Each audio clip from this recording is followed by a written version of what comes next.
Good evening, everybody. The hour being after 7 o'clock, I'd like to open the Tuesday, August 10th, 2021 Walpole School Building Committee meeting to order. Our first order of business is the Pledge of Allegiance. Pledge allegiance to the flag of the United States of America and to the republic for which it stands, one nation, under God, indivisible, with liberty and justice for all.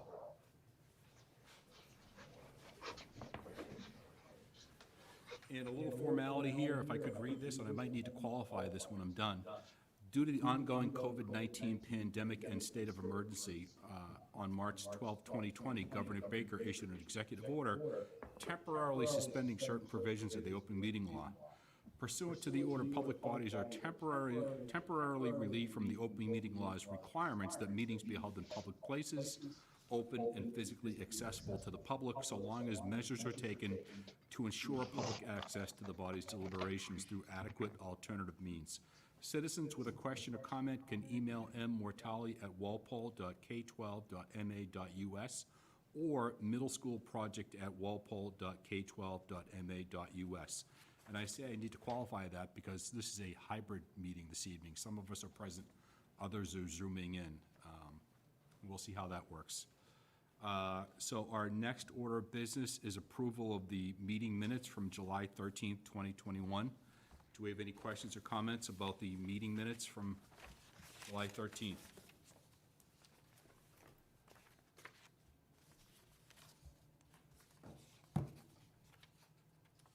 Hearing none, I'd accept a motion to approve the meeting minutes.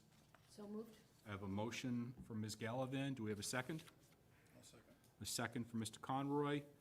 If I could, Mr. Fisher? Mr. Fisher, I'm sorry, Jack. That's okay.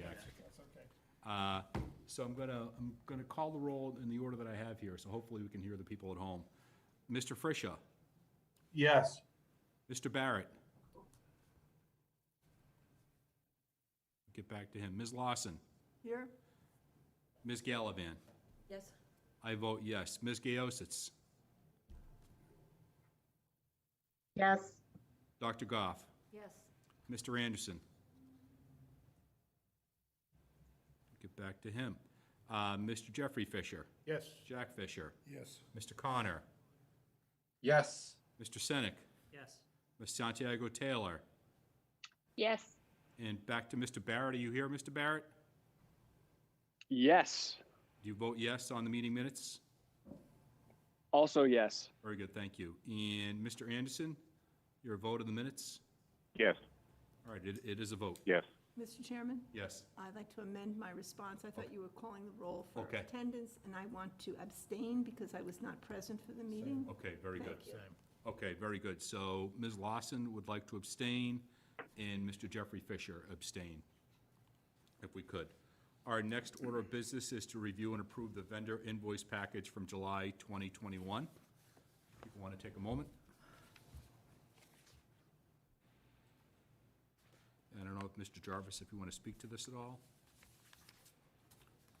Yeah, we also have them in your, you had the full vendor invoice package sent out on Friday. We also have snippets of the vendor invoice package on tonight's presentation.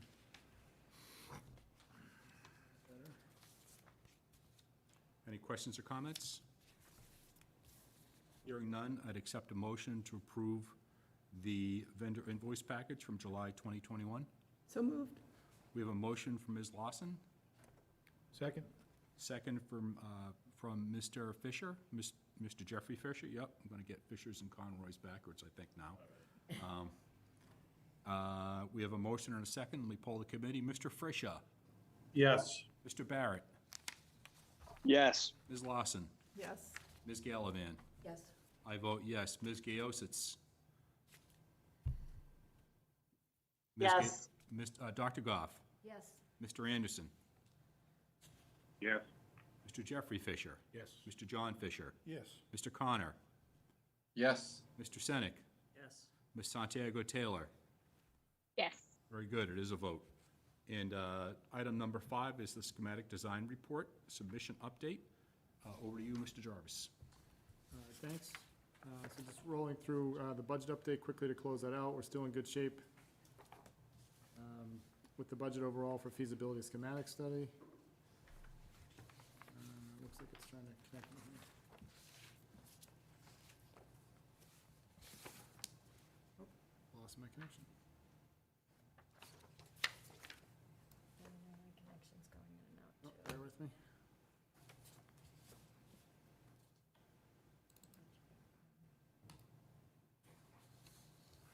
So I'm logging back into Zoom. Sorry, I just lost connection there.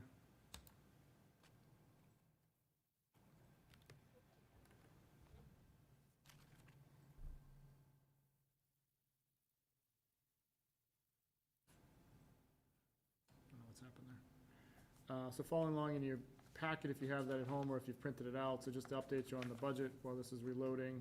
The feasibility schematic budget is in good shape. That's updated with the invoices that were just approved. So we're still showing roughly $270,000 of uncommitted funds for this phase of the project, so everything is tracking accordingly. Reimbursements from the MSBA have been consistent. We received payment back from the MSBA at the end of June, and they're currently processing payment request number 9, which was submitted at the end of July. Funds were received at the first week of August, so updated last week. And I don't know why this isn't connecting. Still spinning. What's going on? I'm having trouble connecting to Zoom, I apologize. Bridget, can I email you the presentation? Yeah.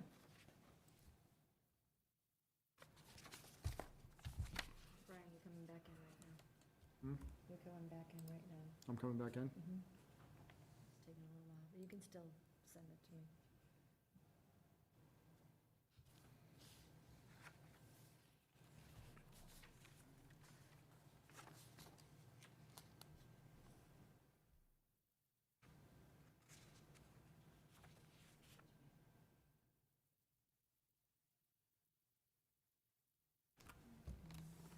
Yeah, it won't connect. Let's try this. Take time. 5, 2. I just figured one fewer person on the server may help. Yeah. Oh, here comes Chris, though. He's coming on.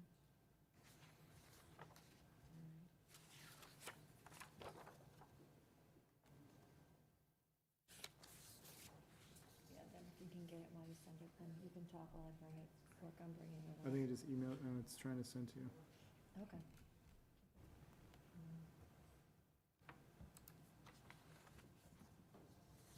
Okay. Keep going, I'll see if it sends. So for those of you following along at home, perhaps, oh, I'm logging back in now, sorry. Oh. Oh, Sorry. I'll have it in the queue just in case. Okay. Oh, yeah, this is Ben. I was going to say, Brian, we all have our packets at home, so unless you're doing it for the video audience, I think you can probably keep going. Okay. You have to make me a host. I can do that. Okay, so follow along at home. Schematic design review comment updates. Everyone hear me? Yes. yes, says Mike. You're back Yep. on. All right, great. So if you follow along at home, schematic design review comments. So the schematic design report was submitted at the beginning of July, per the meeting that the committee had July 1st. We did receive comments back from the MSBA on July 27th. No major surprises with their review.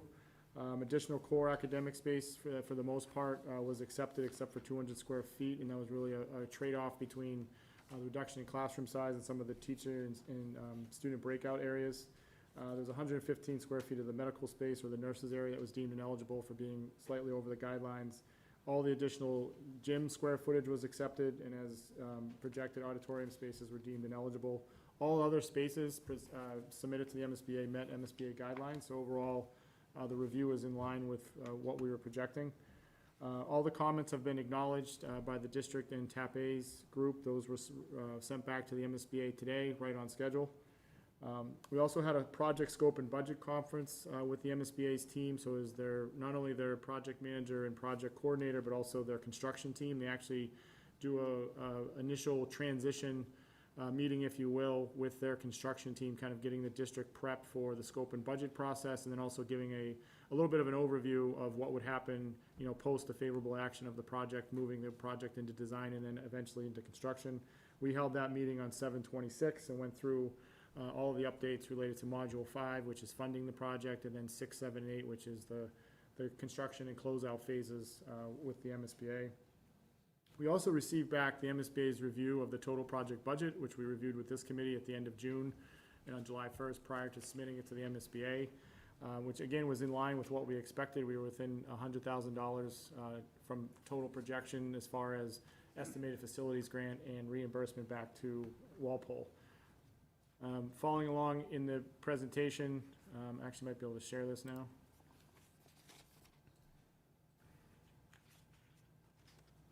There we go. So we just put the MSBA's review of that spreadsheet, total project budget, into the format that we saw at the end of June at this committee. And basically everything lined up. They had the same comment things spelled out as we had talked about.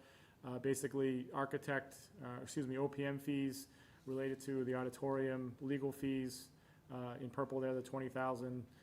The OPM fees related to square footage that's ineligible, such as the auditorium, and then any costs that are potentially over the cap. So there's a 16,000 there from an OPM fee that could be potentially over the cap for OPM services, but that's going to be offset by savings in the feasibility study, and that'll wash itself out during the project funding agreement. So online with what we were projecting at the end of June, no real changes there.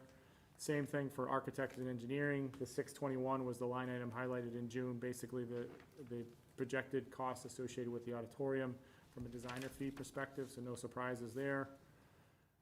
No surprises as we move through construction. What we highlighted as ineligible costs related to flooring abatement, and then just site cap costs that are over the allowance of 8%, so they highlighted all of those. And then they do calculations related to the square foot of the building and their reimbursement. That $360 a square foot, which we talked about at the end of June, it gets calculated in that equation, giving the total construction cost over the cap at roughly 29.3. We had projected just about 29 even, so we were very close. And then other costs such as administration and FF&E, again highlighting what we had projected at the end of June, bringing the basis for the facilities grant at just over $71,400,000. At the end of June, we were at 71.6. So again, just slightly below where we were projecting based on what we deemed to be eligible or ineligible, very close. And at the end of the day, get to the bottom line. The MSBA is projecting an estimated maximum total facilities grant of $37,974,000. We were projecting just about $38 million even, so it was 38. I think it was 38,074 at the end of June. So again, less than $100,000 delta between what we were projecting and what the MSBA came up with based upon their review. So I think everything overall from the schematic design report perspective was in line with what we were projecting, and the project is moving forward towards a recommendation for approval at the MSBA's August 25th board meeting. And in your packet that you received on Friday, you also had a copy of the MSBA review comments, both from schematic design report and also from the space summary. There were 2 attachments, A and B. I don't know if anyone has any questions on comments that came back, but they all were fairly minor and all were addressed and sent back today. Any questions at all on the schematic design review or any comments back from the MSBA? But as I mentioned, this has not changed all that much from what we saw or what we projected at the end of June. Brian, just a quick one. Yep. At the summary at the bottom, it says 3.54 total incentive points. And then in the footnote, it says they included 2 incentive points. What was that other difference? I know we talked about this, I'm just running a blank on it. The footnotes where it says 2%, Jack, I'm sorry, were you looking at 2%? Right at the bottom, it says where it gives the reimbursement rate, 48.868. Yep. And then 3.54 total incentive points. Then if you go down to footnote number 3, it says it's only including 2 incentive points. Oh, I don't see the footnote number 3. So the incentive points that we're receiving are 2% for the energy efficiency design, and then we have an additional 1.54 for the maintenance program that the town already has in place. So the MSBA reviews the town's I maintenance. just couldn't remember. Yep, so that's what makes up the 3.54. Brian, also on there was looking at the responses that we got from MSBA, there was something that DESE has to approve. When does that happen? That's the Department of Elementary and Secondary Education, so we submit basically the special education programming for this school to make sure that it fits their guidelines. That submission was already made, and it's currently under review. So that goes into the MSBA. MSBA packages that up and sends it to the Department of Education, and then they bring their review comments back to the MSBA prior to this board meeting, basically saying that we met all the requirements. So I don't think we've had any feedback from them either way, which is a good sign. Chris, I don't know if, are you on now and can offer any more of that? Have you heard anything back, or I think, from what I understand, we're in good shape there? Yeah, typically, yeah, they have it. It was acknowledged in the submittal comments, the review comments, and it typically takes a little bit of time for them to get back to us. But the one interesting thing is that one of the members of the facility assessment subcommittee is actually on, or in some capacity with DESE, and so he already had a lot of good comments about the project. So I think we don't anticipate anything there. Yes, that's already in process, Nancy. And that'll be part of the That's part of the, August 25th meeting? correct, so they will have Okay. comments back and they will note that there were no issues, and then they'll move forward. Thank you. Any other comments on the schematic design report? Are we on to item 6? Okay. Project scope and budget process. We talked a little bit about this prior to submitting schematic design, just to give a precursor of what's next. So we're moving into, after the board meeting with the MSBA on August 25th, we'll move into their Module 5, which is funding the project. And just to give you an update of where we stand with this, so the schematic design went in beginning of July. We got the comments back. We did not need to do a second facilities assessment subcommittee review meeting. They were pretty comfortable with the project and have a pretty good understanding of what was submitted. We did do the project scope and budget conference to review the submittal, compliance with the MSBA policies, and go over the budget that we just went through at the end of July. And they're currently preparing their recommendation for the 8/25 board meeting, at which time they will actually issue and draft and issue a project scope and budget agreement to the district. I had an example of that document in the packet if you wanted to read through that. There will be a second document, which is the project funding agreement. As we mentioned before, the scope and budget is a contract with the town, basically saying this is what the MSBA, this is the project that the MSBA is going to fund, and agree with project scope, project schedule, reimbursement, et cetera. And then they'll actually send a project funding agreement, which is the financial side of it, which once that is executed, presuming a favorable action by the town, that is when we can move forward in design, and the town can actually, and the district can start submitting reimbursement requests during design. So there'll be two documents that'll be coming out after August 25th. Those are the documents that will be moved forward to town meeting, and then pending the results of the meeting and the vote, will be executed and sent back in to the MSBA. Included with the scope and budget agreement, they have a couple exhibits that will go back with it. The total project budget will be finalized. At this point, obviously, there will be an amendment if we get to a construction phase with a final construction number. But the project scope, I think I lost it again. Project scope and budget agreement will be finalized after town meeting and the ballot vote. It's going to include a very detailed project description as far as scope goes from the MSBA of what they're participating in, what they're not participating, what's included in the project, what isn't. And they'll go through pretty high-level aspects of the project to describe what they're signing up to fund. They'll also include an updated project schedule, which will get us all the way through the completion of the project. We also will submit a cash flow, which we're working on this week, which will take the project budget, break it all the way out through the end of construction, so that the MSBA understands what they're going to see from a not only a project cash flow perspective, but also from a potential payment request or reimbursement request from the district.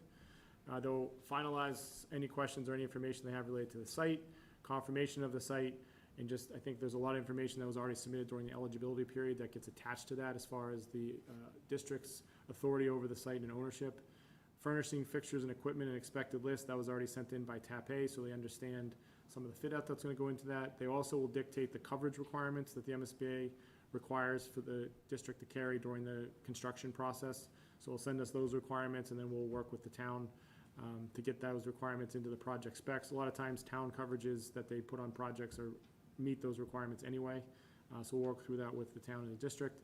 And then certifications of legal counsel, it's 2 forms, one for the budget and scope agreement, and one for the project funding agreement. That'll be on council's letterhead, basically saying, you know, per the town's bylaws, these are the people that are authorized to sign the scope and budget and the funding agreement. So they get that for record, that the correct people are signing these documents. And then after the vote is completed, a copy of the vote will be sent in as well. And as a reminder, after the board meeting on August 25th, the town has 120 days to secure authorization, financial support, and execute those documents and get those back into the MSBA. So that the timing of when the schematic design submission is sent in is always teed up around when the town's able to have town meetings, or what works best for the town. Any other questions on scope and budget? Pretty straightforward, and you have a copy of that in your packet. I can send the other documents to you if you want to take a look at those, but they're pretty straightforward.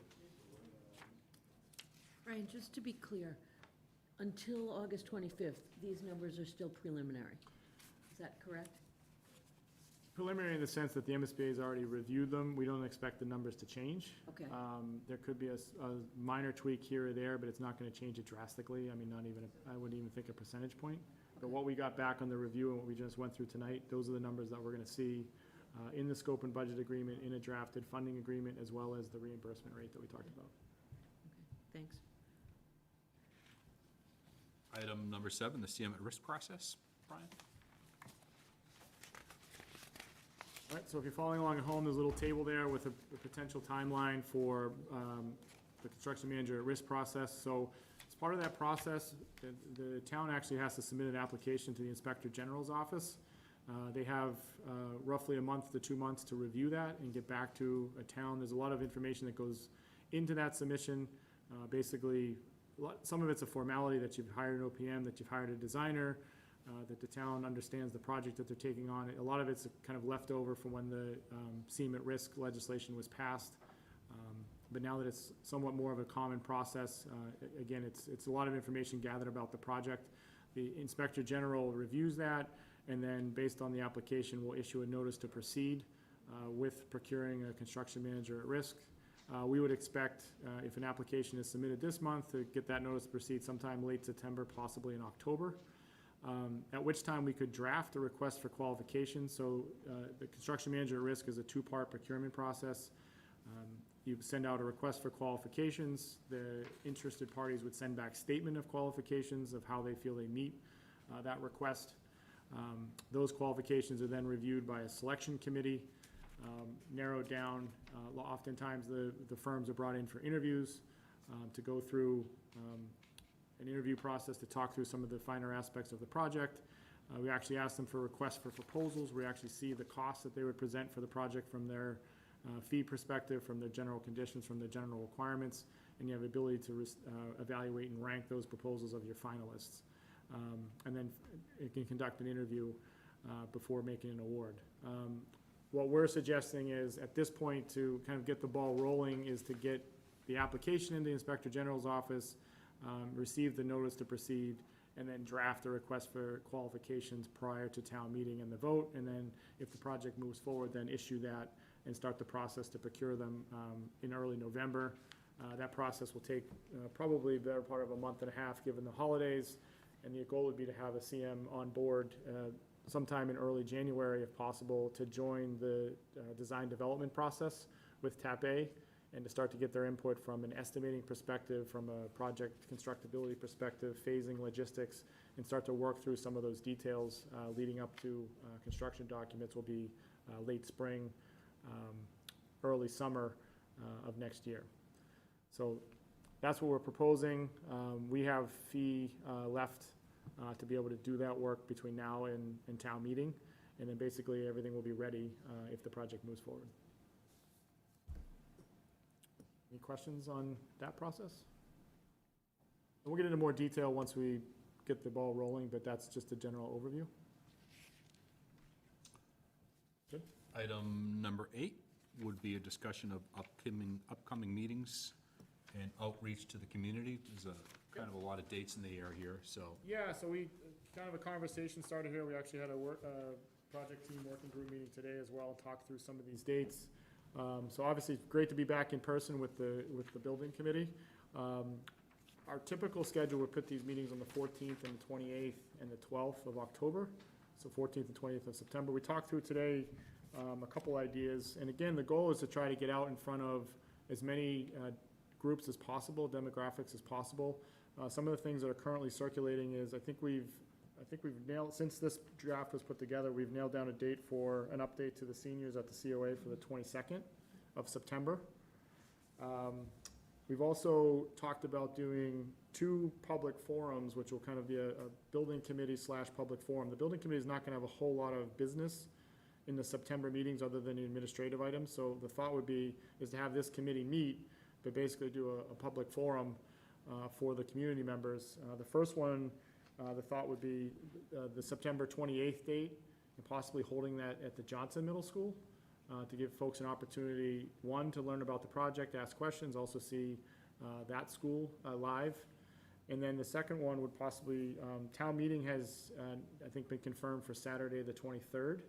So using Tuesday, the 19th, I don't have that date on this sheet here, but Tuesday, October 19th, to do a second community forum update, building committee meeting at the Byrd Middle School, and give folks an opportunity, again, to learn about the project, ask questions, and also see that school in person. So the 3 meetings right now that are circulating are September 22nd at the COA for seniors, and there might be multiple meetings there depending on capacity. And then September 28th at Johnson, a community forum project update, question and answer session, and then October 19th at Byrd. Kind of be a town meeting prep meeting, if you will. And one of the things we've done in other towns is have a town meeting prep, put on a community forum, invite town meeting members, encourage them to attend that meeting, into a lot of details and questions leading up to town meeting, so that there might not be as long of conversations on the floor. It's just something that sometimes is a good thing to do. But at the very least, it would be a community forum and invite the public to the October 19th meeting. So those are the 3 dates currently we're working on. We're also talking about putting an ad in the Hometown Weekly. We have funds still available in the project to do that, to send people to the website, give them the email address, let them get some of that information.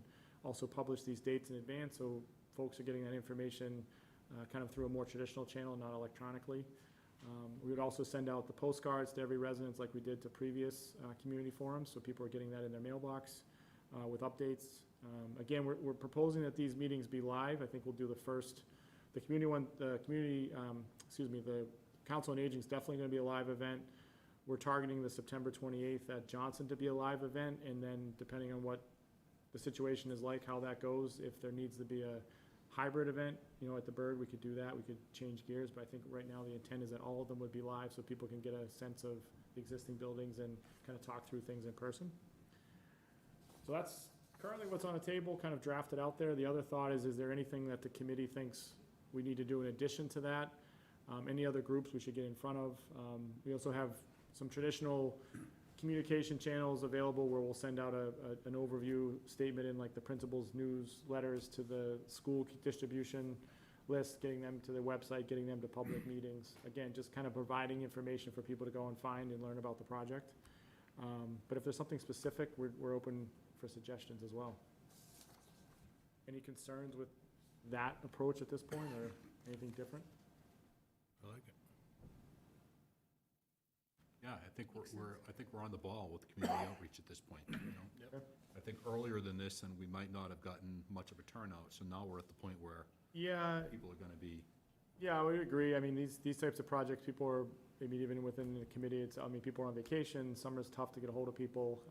And then September, you wanna let them get back, get into the routine, kind of get their kids situated if they have, kids in school, and then let people get comfortable and get something out there mid-September. Makes sense. I think the senior center one will be great to get in front of those groups. And then I think September 28th is a pretty good time. It's late enough that people are in their routine, and it's, still close enough to be fresh in town meeting minds, just a month away. What about Finance Committee? When are we going to do a presentation with them? So I think Jim's online. I think he's teeing up a meeting with FinCom as well, and then not sure at this point if we're gonna go to the committees in front of town meeting, but I know Jim was trying to coordinate a meeting with FinCom sometime in September. So Nancy, tentatively, I have it penciled in for September 13th. Hopefully at the Bird Middle School. I just have to coordinate with Denny and Mark Trudell on that, make sure they're good with it. Okay. Any other questions or comments? Other Ms. questions? Lawson? What is the method by which we will communicate and publicize these forums at the Bird Middle School and Johnson Middle School? So what we've done in the past is we've sent the flyers to everyone's home, the postcards with the Okay. information. In the past, they had sent people to the website so they could register, but this will be a live event, so we'll post the date and the time. We'll also post it on the project's website. And then thinking is if we do a hometown weekly ad, Okay. possibly before each event, so people have the date and time and they see it. That's a great idea. Again, Okay. trying to get as many channels as possible so people aren't missing it, an email doesn't get to everybody, so. Okay, thank you. Any other questions or comments? Actually, I just have one. Yeah. Was there a vote taken while the Zoom people were cut out? Just want to make sure that if folks need to be recorded, they can be recorded. In terms of speaking, Patrick, do you mean? I just don't know if there was any votes taken while there's, several members of the school building committee that are zooming in. Only wanna make- meeting minutes and so forth. I think everybody was here for those. Okay, great, thanks. So, good question. Any other questions or comments? I would entertain a motion to adjourn. So moved. I have a motion from Ms. Lawson, Second. a second from Ms. Gallivan. Let me poll the committee. Mr. Frisha, Yes. Mr. Barrett, Yes. Ms. Lawson, Yes. Ms. Gallivan. Yes. I vote yes. Ms. Gaositz. Yes. Ms. Gaositz? Yes. Very good. Dr. Goff? Yes. Mr. Anderson? Yes. Mr. Jeffrey Fisher? Yes. Mr. Jack Fisher? Yes. Mr. Connor? Yes. Mr. Senek? Yes. Ms. Santiago Taylor? Yes. It is a vote. Thank you, everybody. We'll see you next time. Great, thank you.